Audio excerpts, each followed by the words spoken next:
बच्चों, अब जो है हम गोलक चालकता ज्ञात करने के कोलराउस नियम को पढ़ेंगे। देखिए, इससे पहले आपने ये पढ़ा था प्रबल विद्युत अपघट्य और दुर्बल विद्युत अपघट्य के लिए डेबाई हक्कल सेंगर इक्वेशन का। तो उसमें प्रबल विद्युत अपघट्य के लिए स्ट्रेट लाइन थी और दुर्बल के लिए ये घुमावदार वक्र प्राप्त हुआ था। ये दुर्बल विद्युत अपघट्यों के लिए कामयाब नहीं था, इसलिए हमारे पाठ्यक्रम में एक नया जो है नियम इसे मोलर चालकता ज्ञात करने के लिए दिया गया है। वो देखते हैं, कोलराउस का नियम। देखिए, कोलराउस का नियम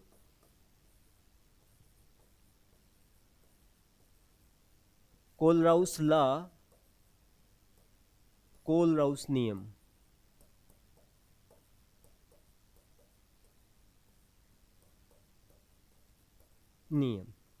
इस नियम को समझने के लिए देखिए, इधर कुछ आंकड़े लिए हैं मैंने।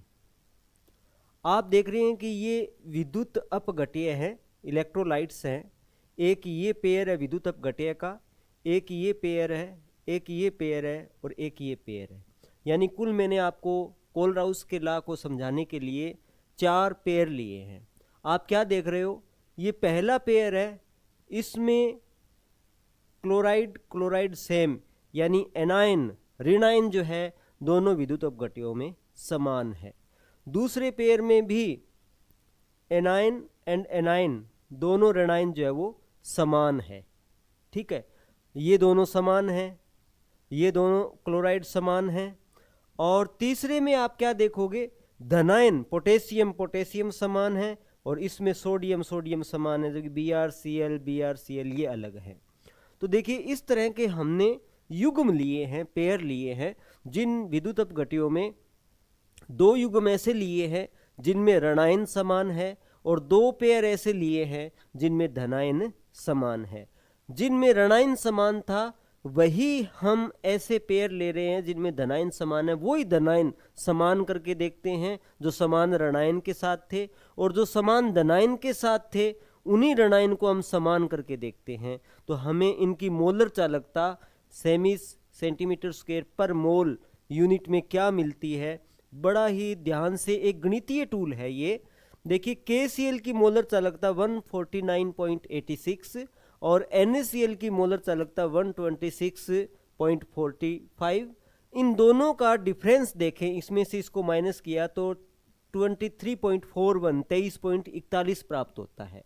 देखिए, जब Cl सेम था, जबकि पोटेशियम सोडियम अलग अलग धनायन थे, और वही पोटेशियम सोडियम लेकर के कोई दूसरा ऋणायन लेते हैं, तो फिर हम इनकी मोलर चालकताएं 151.91 128.51 का डिफरेंस देखते हैं तो वही डिफरेंस मिलता है। इसका मतलब ये हुआ कि अगर सेम धनायन 2 अलग अलग समान ऋणायनों के साथ लेते हैं तो क्लोराइड क्लोराइड को यहाँ कैंसिल आउट कर रहा है और Cl को यहाँ कैंसिल आउट कर रहा है। केवल जो डिफरेंस बच रहा है वो सोडियम और पोटेशियम की आयन की मोलर चालकता और पोटेशियम और सोडियम की आयन की समान मोलर चालकता का ये अंतर, इसीलिए ये दोनों अंतर समान आए हैं। आप समझ गए होंगे दोनों का अंतर 23.41 क्यों आया, क्योंकि पहले पेयर के अंदर क्लोराइड अंतर किया, माइनस किया, तो क्लोराइड और क्लोराइड की समान होने की वजह से अंतर करने से कैंसिल आउट हो गया। सिर्फ अंतर किसका मिला, पोटेशियम और सोडियम की चालकता का, मोलर चालकता का, सीमांत मोलर चालकता है ये। और फिर इसमें भी पोटेशियम और सोडियम की Br से Br कैंसिल आउट हो रहा है, इसलिए वही पोटेशियम सोडियम का सेम डिफरेंस यहां मिल गया 23.41। बहुत अद्भुत आंकड़े हैं और बहुत बड़ी सफलता मिली इससे। तो सेम वे अब की बार धनायन देखो समान कर दिया, तो पोटेशियम पोटेशियम को कैंसिल आउट कर रहा है, तो अंतर किसका बचा, ब्रोमीन और क्लोराइड का, वो 2.06। यहाँ सोडियम ने सोडियम को कैंसिल आउट कर दिया अंतर लेते वक्त, तो Br और Cl का अंतर 2.06 मिला। तो इसका मतलब यहाँ भी ये बात क्लियर हो गई कि ये धनायन कैंसिल आउट होने से, ऋणायनों का अलग अलग होने से उनका अंतर समान मिला। इससे एक बात स्पष्ट हो जाती है कि मोलर चालकता जो होती है वो भी कौन सी, अनंत तनुता पर लैम्डा नोट m किसी भी विद्युत अपघट्य की जब मोलर चालकता जो होती है, उस मोलर चालकता में उस विद्युत अपघट्य के प्रत्येक धनायन और प्रत्येक ऋणायन का उस मोलर चालकता में योगदान होता है। मैं यह साफ सुथरी बात लिख देता हूं। कोलराउस ने कहा कि विद्युत अपघट्य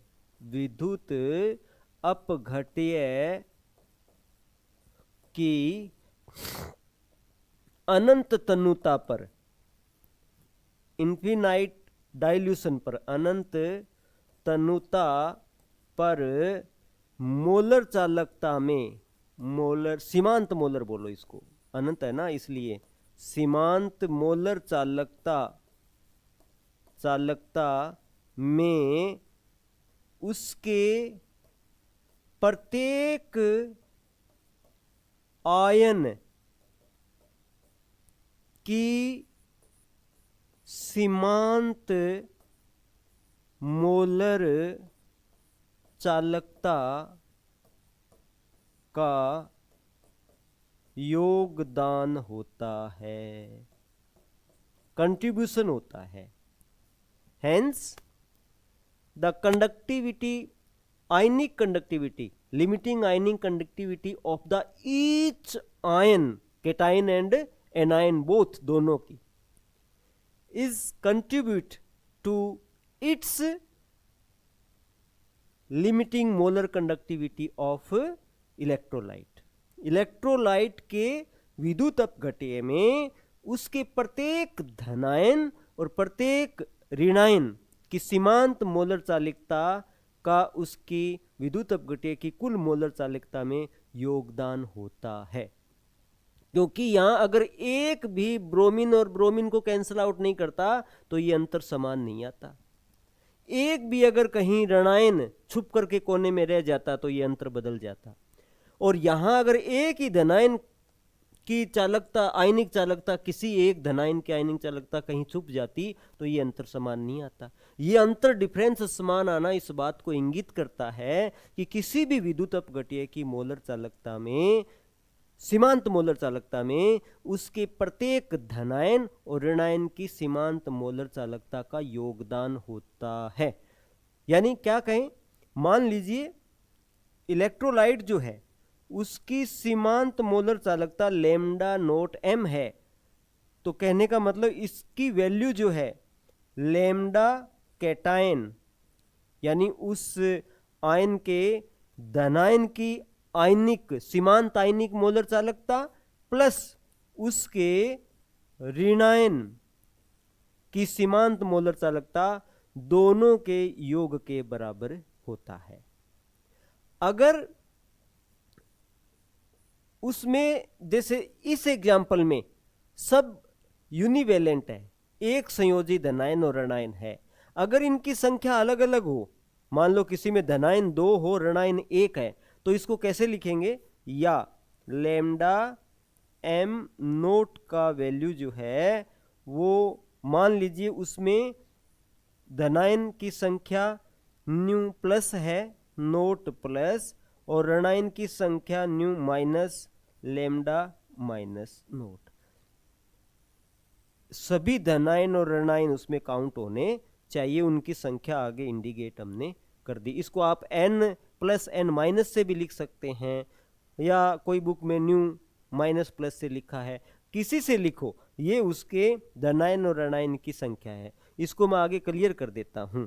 देखिए कैसे, सपोज करो हम जो है Al2SO4 की थ्राइस एक विद्युत अपघट्य लेते हैं, तो इसकी सीमांत मोलर चालकता कोलराउस के नियम से कैसे दर्शाओगे, लैम्डा एम किसका, Al2SO4 की थ्राइस, और ये नोट लगा दिया, यानी ये सीमांत मोलर चालकता ऑफ इलेक्ट्रोलाइट Al2SO4 की थ्राइस बन गई। मोलर चालकता M इज इक्वल टू, देखिए इसमें एल्यूमिनियम कितने हैं, 2, तो 2 है लैम्डा, यानी एल्यूमिनियम, और एल्यूमिनियम की वैलेंसी कितनी है, इस पे चार्ज कितना है, +3, प्लस इसको नोट कर देते हैं, सीमांत कर देते हैं।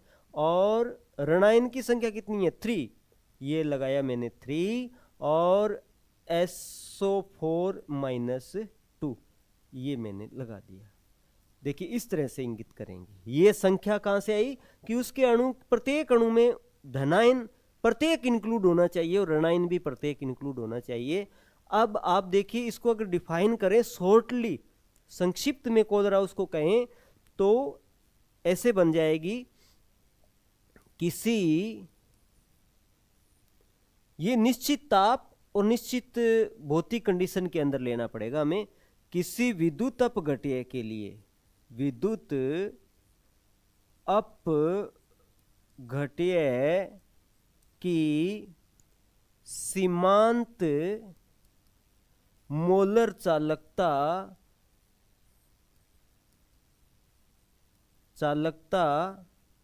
का मान उसके धनायन व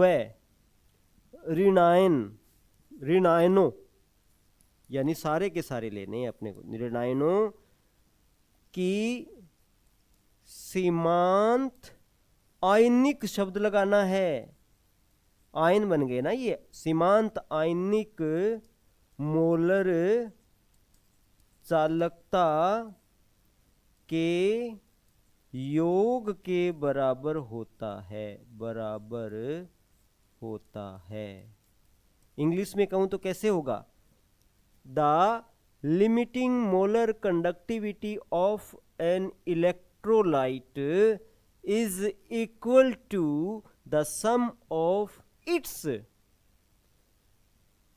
limiting ionic molar conductivity of each anion and cation, और या cation and anion। किसी भी विद्युत अपघट्य की सीमांत मोलर चालकता उसके प्रत्येक धनायन और प्रत्येक ऋणायन की सीमांत आयनिक मोलर चालकता के योग के बराबर होता है। दोनों को जोड़ा है, देखो योग किया है, योग के बराबर होता है। ये है कोलराउस का नियम। तो इसमें अगर कहें यहाँ लैम्डा MAl2SO4 की थ्राइस क्या है? नोट, सीमा विद्युत अपघट्य की सीमांत मोलर चालकता, विद्युत अपघट्य की सीमांत मोलर चालकता, यानी निश्चित ताप पर है, ये बात ध्यान रखना है। और यहां लैम्डा Al+3 नोट 2 क्या है? धनायनों की सीमांत आयनिक मोलर चालकता, ये। और लैम्डा यहां लिख देता हूं, और लैम्डा SO4 ये 3 नोट क्या है? -2 विद्युत अपघट्य के ऋणायनों की सीमांत आयनिक मोलर चालकता, मोलर चालकता, ये है। ये था कोलराउस का नियम, जो आपको मेरे हिसाब से आंकड़ों के साथ मैंने अच्छी तरह से बता दिया। और कोलराउस का नियम स्पष्ट बात ये कहता है कि कोई भी विद्युत अपघट्य हो, चाहे दुर्बल हो चाहे प्रबल हो, उसकी सीमांत मोलर चालकता जो होती है उसके प्रत्येक धनायन और ऋणायनों के मोलर सीमांत आयनिक मोलर चालकता के योग के बराबर होती है। इस नियम को हम प्रबल और दुर्बल दोनों विद्युत अपघट्यों के लिए लागू कर सकते हैं। और इस कोलराउस के नियम का सबसे बड़ा फायदा ये हुआ कि अप्रत्यक्ष विधि से हम किसी दुर्बल विद्युत अपघट्य की मोलर चालकता, जो कि किसी विलायक में पूर्णतया वियोजित नहीं होता है, तो भी उसकी हम मोलर चालकता किसी प्रबल विद्युत अपघट्य की सहायता से ज्ञात कर लेते हैं। तो देखिए नेक्स्ट हम जो टॉपिक लेंगे कि ये जो कोलराउस का नियम है इसके क्या अनुप्रयोग हैं, इसकी उपयोगिता क्या है, कहाँ कहाँ ये नियम काम आता है।